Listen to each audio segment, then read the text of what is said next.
Saudara-saudara kaum muslimin rahimakumullah. Jadi akibat dari pergaulan bebas, free sex ini, bahaya yang pertama tadi itu.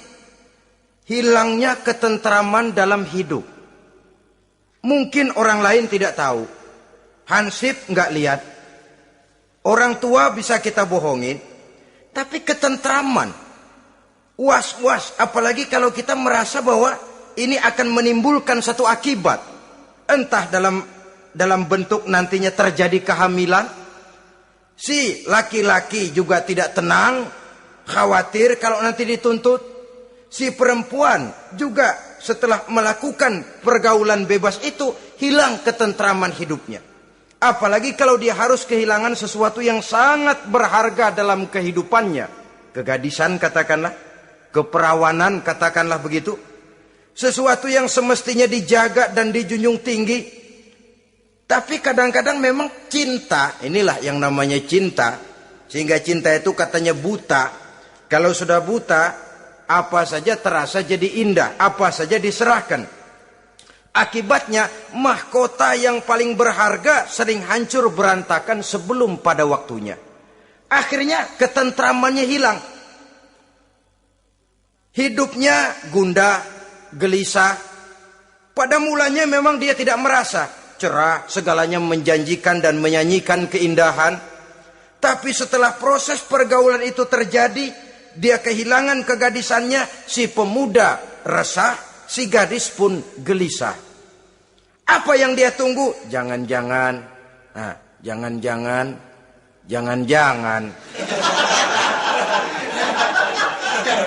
Ini biasanya tanggal segini sudah keluar, ini kok belum. Waduh, jangan-jangan. Makin merana lah dia. Tidak ada lagi ketentraman dalam hidupnya. Akibatnya kegelisahan itu lalu tumbuh dalam hidupnya. Kerjanya tiap hari hanya termanggu-manggu. Menunggu dan menunggu. Dari waktu ke waktu. Tapi yang ditunggu tak mau tahu. Akan bicara lidahnya terasa keluh. Sedang waktu terus berlalu. Hatinya terasa pilu, bagai diiris dengan sembilu. Mau keluar rasanya malu. Salah elu.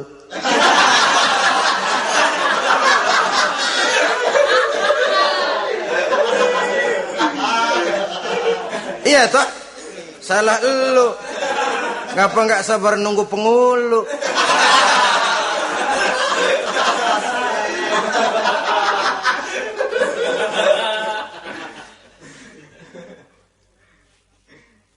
Bacalah surat-surat kabar berapa banyak sudah gadis-gadis bergelimpangan jadi korban. Berapa banyak sudah bayi-bayi yang lahir ke dunia ini tanpa tahu kemana dia harus memanggil bapak. Apakah deretan jumlah korban ini masih harus terus bertambah dan bertambah? Dengan dalih modernisasi, dengan dalih kemajuan zaman, dengan dalih kebebasan pergaulan, dengan dalih emansipasi. Lalu menginjak moral yang seharusnya kita junjung tinggi-tinggi. Sampai kemudian merendahkan harga diri kita sebagai manusia. Hilangnya ketentraman dalam hidup. Bahaya yang kedua dari pergaulan bebas ini, berjangkitnya penyakit kelamin. Penyakit yang saudara-saudara tentu tahu, tidak tanggung-tanggung. Raja namanya. Raja singa. Barangkali sekarang sudah ada suntikan penisilin, boleh jadi. Barangkali sudah ada pil KB yang bisa mengatur saat-saat orang melakukan, saat orang bisa menstruasi, boleh jadi. Tapi alat-alat itu memang kalau disalahgunakan bisa merangsang terjadinya pergaulan bebas. Terjadinya penyakit kelamin. Pada lain segi, saudara lihat saja, sering dicontohkan. Kalau pagi-pagi PLN bikin pengumuman, nanti malam listrik akan mati total seluruh kota. Wah, tahu kita, ini nanti malam listrik bakalan mati. Pagi-pagi sudah beli baterai kita. Masukin batu baterai ke dalam baterai. Dari pagi sampai sore itu baterai kita sorotin terus. Padahal masih siang. Apa yang terjadi? Nanti maghrib datang, malam tiba, nyorot lagi. Udah soak batunya. Kenapa? Lantaran dari pagi sepanjang siang disorotin terus. Belum waktunya baterai nyempret terus. Begitu malam, udah soak, nggak terang lagi. Sama saja, kita juga begitu. Belum nikah dipakai terus. Mumpung masih siang nyorot terus baterai. Itu nanti kalau sudah malam masuk pintu pernikahan baterai bisa soak. Mau nyorot lagi lah remeng-remeng. Udah nggak punya daya begitu masuk pintu pernikahan, cuma celam-celam doang.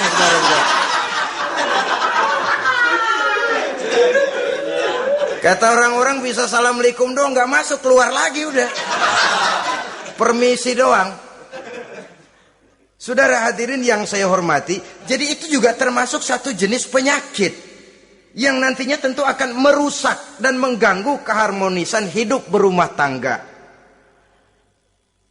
Apalagi kalau sampai di tempat-tempat yang merupakan prostitusi umum, yang segala macam jenis bisa tumplek-blek di situ. Kita bisa bayangkan jenis penyakit-penyakit yang tumbuh di sana.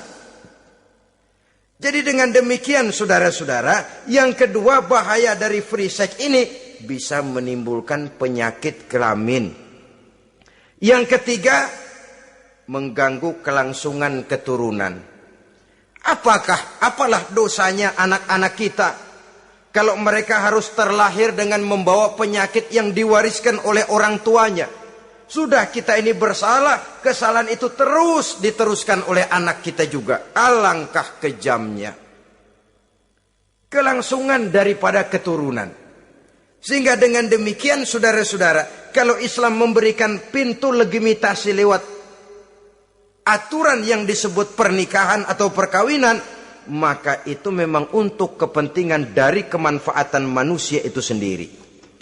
Penyakit yang keempat dari bahaya free sex ini, kita tahu bahwa seks memperturutkan nafsu seks itu sama dengan bayi.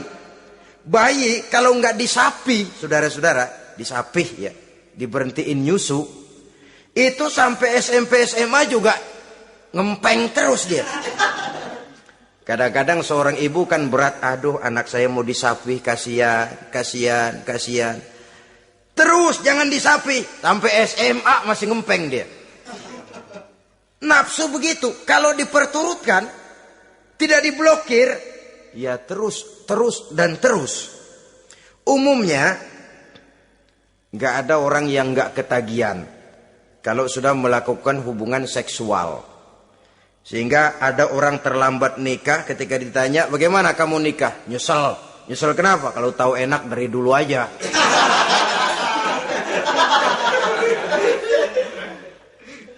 Nah, sekarang kecanduan terhadap hubungan seksual ini akan membawa dampak tadi. Pertama, dia lari ke tempat prostitusi.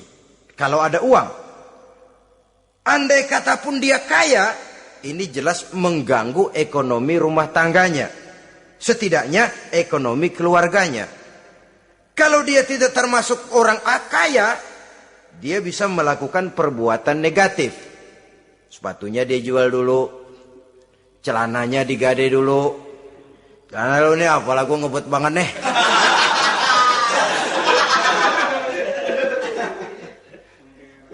Itu sudah mengarah kepada ekonomi. Belum lagi penyakit yang kelima, bahwa free sex ini bisa membawa kehancuran karier. Saudara lihat ya, walaupun tidak karena free sex sepenuhnya, tapi pengaruhnya. Konon Julius Caesar yang begitu gagah perkasa, takluk dan bertekuk lutut di bawah kaki Cleopatra. Konon Napoleon Bonaparte, singa daratan Eropa, luas kekuasaannya, besar tentaranya, dia tunduk di bawah kaki Margaret Josephine. Bahkan konon Adolf Hitler yang begitu luar biasa cuma tunduk kepada Eva Braun. Baiklah, itu sejarah masa lalu. Yang sekarang yang kita alami, saudara. Betapa seorang senator seperti Gary Hart, calon presiden unggulan di Amerika, brilian, jenius, cerdas, diunggulkan, masih muda. Betapa calon presiden ini harus mundur dan hancur karier politiknya cuma karena skandalnya dengan seorang hostess bernama Donna Rice. Ini di Amerika loh, di satu negara yang konon katanya menganut liberalisme, tapi begitu tingginya dijunjung nilai-nilai moral. Kalau dia terlibat begitu, bagaimana kalau dia jadi presiden nanti? Bahkan paling belakang, saudara-saudara, John Tower yang oleh Presiden Bush dicalonkan menjadi Menteri Pertahanan terpaksa ditolak oleh Senat. Oleh karena skandalnya, ya dengan minuman keras, ya dengan wanita. Saya katakan lagi, ini di negara yang kita katakan kita tuding sebagai negara liberal. Di negara yang menganut mudah-mudinya pergaulan bebas, entah nilai moral dituntut sedemikian luhur. Sehingga seorang bisa mengundurkan diri dari calon presiden karena terlibat skandal. Di Inggris pernah juga kejadian, di Italia pernah juga kejadian seorang Perdana Menteri terlibat skandal dengan seorang pramugari pesawat udara. Sampai kemudian dia dan seluruh kabinetnya membubarkan diri. Kehancuran karier. Karena bagaimanapun lemahnya wanita, perempuan sekalipun lemah, saudara-saudara, lelaki yang bagaimana gedenya juga dia telan. Itu namanya perempuan, saudara-saudara. Seseorang bisa bangkit ke panggung sejarah memegang peranan. Dari yang tidak pernah diperhitungkan bisa menjadi kekuatan yang diperhitungkan pun karena perempuan. Tapi seorang pun bisa ambles di telan perut sejarah juga karena perempuan. Kehancuran karier. Sebab pangkat yang tinggi, badan yang sehat bukan merupakan jaminan bahwa seseorang akan mampu menghadapi bujuk rayu dari seorang perempuan. Saudara-saudara kaum muslimin rahimakumullah. Oleh karena itu, mari sayangi diri, sayangi karier, sayangi ekonomi rumah tangga. Bertahun kita pergi pagi pulang sore peras keringat cari nafkah, menghidupi anak dan istri. Haruskah dia jadi hancur cuma oleh karena kecanduan kepada pelacur misalnya? Memang yang namanya pelacur tentu saja memikat, mempedaya, mempesona. Saudara-saudara kaum muslimin rahimakumullah. Karena apa? Karena yang dicari uang, mereka toh dagang. Taktik orang dagang tentu harus mampu memikat pembeli. Jangan lalu merasa senang. Waduh, ini malam mujur banget nih. Ngapa? Dapat yang baik banget sama gue. Waduh, ramah lagi orangnya. Udah endah aja udah. Ya wajar saja namanya orang dagang. Sehingga orang-orang tua dulu punya pepatah, kalau Anda termasuk orang yang jarang senyum, jangan jadi pedagang. Pedagang wanyun mulu, siapa yang betah beli? Itu kan termasuk psychology of salesman. Memang caranya orang dagang yang mesti begitu. Dia membujuk, dia merayu, dia mempedaya, dia mempesona. Jatuh kita ke kerayuannya, sulit untuk bangkit kembali. Karena itu, jangan dibiasakan. Yang sudah terlanjur, tidak ada terlambat untuk menarik diri. Adalah lebih baik kita gila dulu baru benar, daripada benar dulu baru jadi orang gila. Kalau orang gila mau benar, ini gampang ngaturnya. Tapi sudah benar, lalu gila. Ini repot, saudara-saudara. Dibilangin apa-apa, dia pernah jadi orang benar. Lebih baik kita memulai hidup ini dengan lembaran kelabu. Kalau pada akhirnya kita bisa mengganti dengan lembaran-lembaran putih. Daripada kita mulai dengan lembaran putih kalau akhirnya jadi kelabu. Yang paling baik tentu putih sejak lembaran pertama sampai kepada lembaran terakhirnya. Saudara-saudara kaum muslimin rahimakumullah. Lalu selain zina, apa penyimpangan-penyimpangan seksual itu? Ya, penyimpangan yang umum yang tidak dilakukan oleh sepasang suami istri dinamakanlah dia dengan zina. Tapi kadang orang mencari jalan lain untuk menyalurkan insting seksualnya itu. Ada misalnya dia puasa emang kagak doyan. Budak seharian kagak makan, capek. Olahraga ndak suka olahraga. Sementara tegangannya tegangan tinggi. Baca buku yang parno seneng. Kalau ngomong selalu yang nyerempet-nyerempet.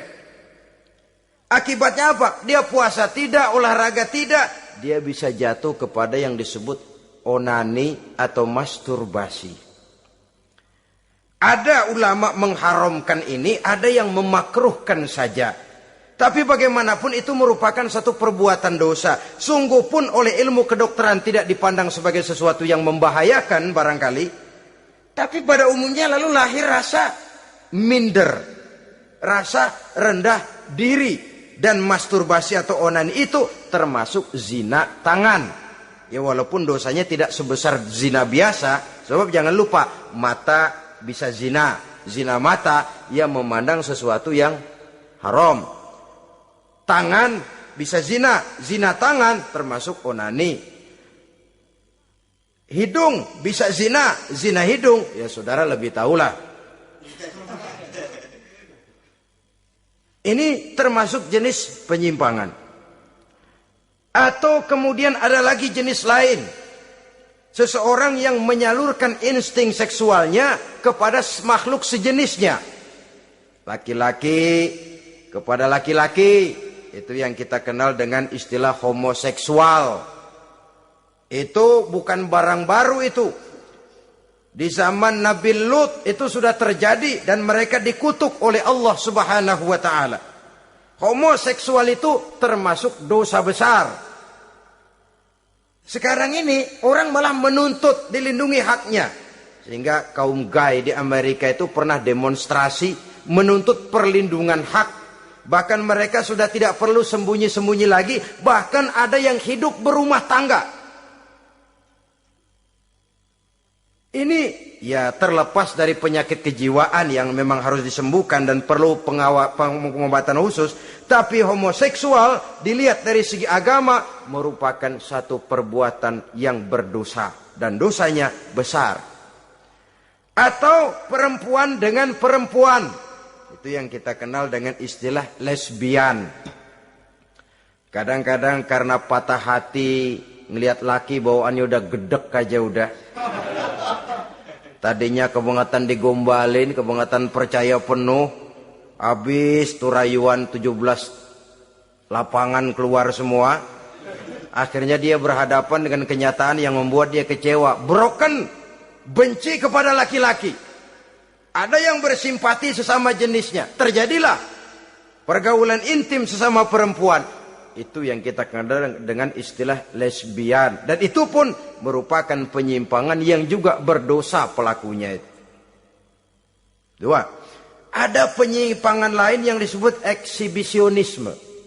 Apa itu? Seseorang memperoleh kepuasan seksual apabila dia memamerkan. Ngunjuk-ngunjukin. Ini termasuk penyakit kejiwaan. Penyakit pameran. Memamerkan auratnya kepada orang lain. Di situ dia merasakan satu kepuasan. Jangankan memamerkan ya, dalam artian memperlihatkan. Melihat begitu saja sudah bukan perbuatan yang baik, apalagi sampai memamerkan. Kemudian juga termasuk penyimpangan ini apalagi? Apa yang dinamakan dengan masochisme. Apa dia? Seseorang yang baru mendapat kepuasan seksual melalui penderitaan, penyiksaan, atau dikenal juga dengan sadisme ini. Melakukan hubungan seksual melalui penyiksaan, penghinaan, penderitaan. Di sana dia merasakan ada kepuasan seksual. Ini merupakan penyimpangan yang berbahaya. Sudah hubungan seksualnya di luar pernikahan berbahaya dan berdosa besar. Membuat orang lain menderita dan sakit. Itu juga merupakan suatu perbuatan dosa. Kemudian yang kelima, apa yang disebut dengan pedofilia. Belakangan ini kita sering baca surat kabar atau majalah. Ada orang tua berhubungan dengan anak kandungnya sendiri. Inna lillahi wa inna ilaihi raji'un. Ini udah bapak moyangnya dosa ini. Sudah zinanya dosa dilakukan kepada anak kandung sendiri. Bahkan pernah 2 orang anak kandungnya masih SMP digarap sekaligus oleh bapak kandungnya sendiri. La haula wa la quwata illa billah. Sudah kayak apa hati orang tua? Anaknya sendiri. Bapak moyangnya dosa. Penyimpangan seksual sampai hati seorang bapak bergaul dengan mempergauli. Bahkan kalau mempergauli barangkali mendingan memperkosa anaknya sendiri. Anak kandungnya yang dilahirkan oleh istrinya. Itu yang digarapnya. Saudara-saudara kaum muslimin rahimakumullah. Begitulah memang makin maju zaman, makin canggih teknologi, makin canggih juga kriminalitas di dalam dunia ini. Namun seperti kita maklum, polisi punya satu teori. Kejahatan bisa terjadi karena 2 faktor yang dinamakan faktor N dan K. Niat dan kesempatan. Niat ada, kesempatan tidak ada, sulit untuk berbuat jahat. Kesempatan ada, niat tidak ada, tidak jadi orang berbuat jahat. Tapi di antara 2 faktor ini, yang paling utama sesungguhnya adalah faktor N. Faktor niat. Kalau niat sudah kuat, kesempatan bisa diciptakan. Waktu bisa ditunggu, momen bisa dinantikan.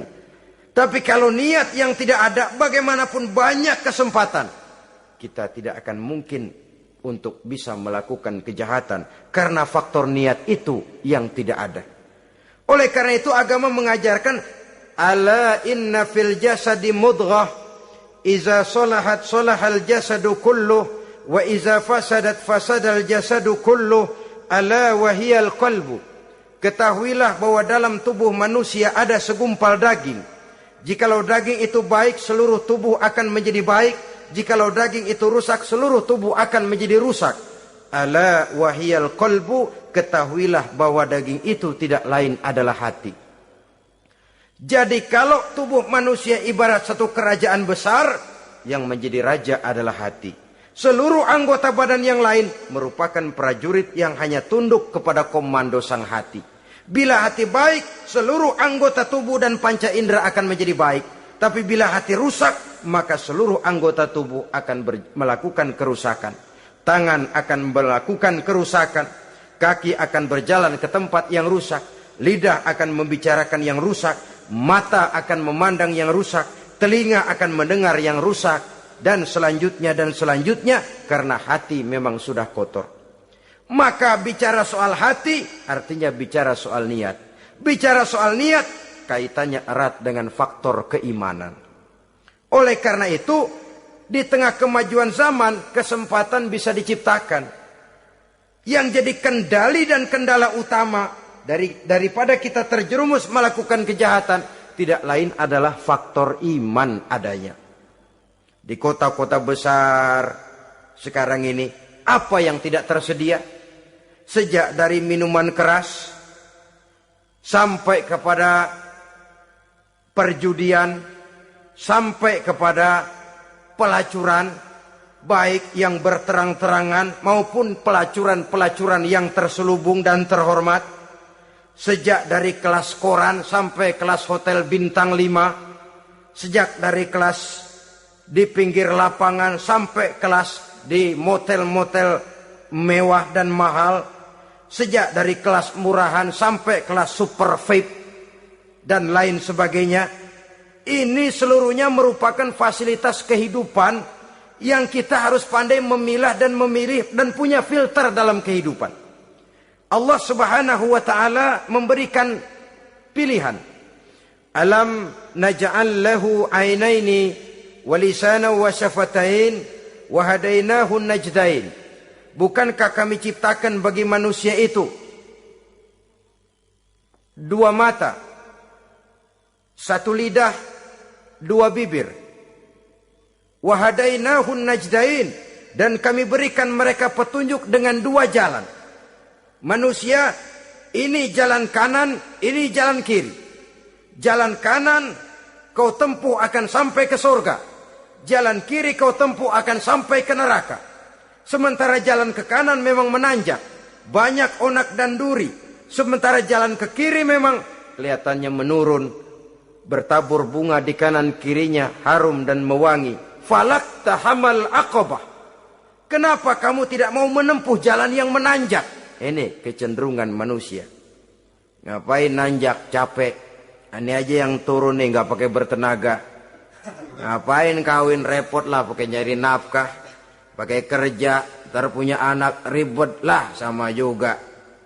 Mendingan ke sono aja, no 2000 bersih udah.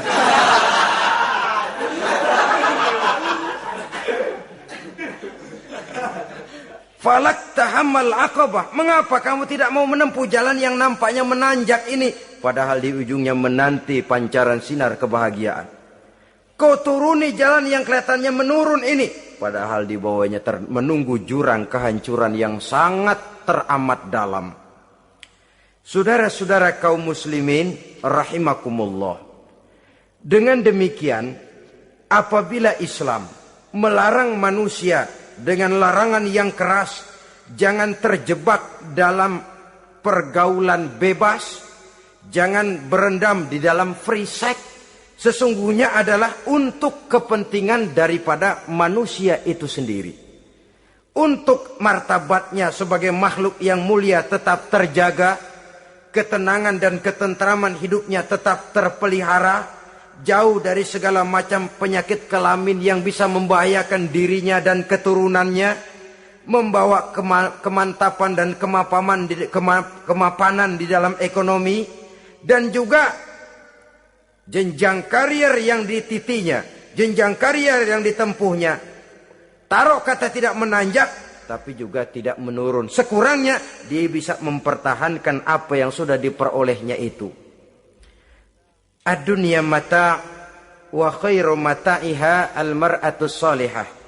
Dunia ini memang kesenangan, mata', perhiasan. Dan perhiasan yang baik adalah perempuan yang soleh. Perempuan yang soleh yang tidak hanya memberikan kenikmatan jasmani, tapi juga memberikan ketentraman rohani, yang diikat dengan satu tali formal yang dinamakan dengan pernikahan atau perkawinan. Sah baik menurut agama juga menurut negara. Kita bisa menikmati kecenderungan insting seksual tadi dalam satu nada yang tenang, aman, tentram, memberikan kebahagiaan, kepuasan zahir dan batin. Tapi kalau jalan pintas yang kita tempuh, potong kompas yang kita pilih, kita lebih suka jajan, lebih suka ngeteng. Nikah kan berat, bayar mas kawin, bawa uang belanja segala macam. Iya, tapi sekaligus. Setelah itu saudara boleh pakai seumur hidup, asal masih ada napasnya masih bisa dipakai.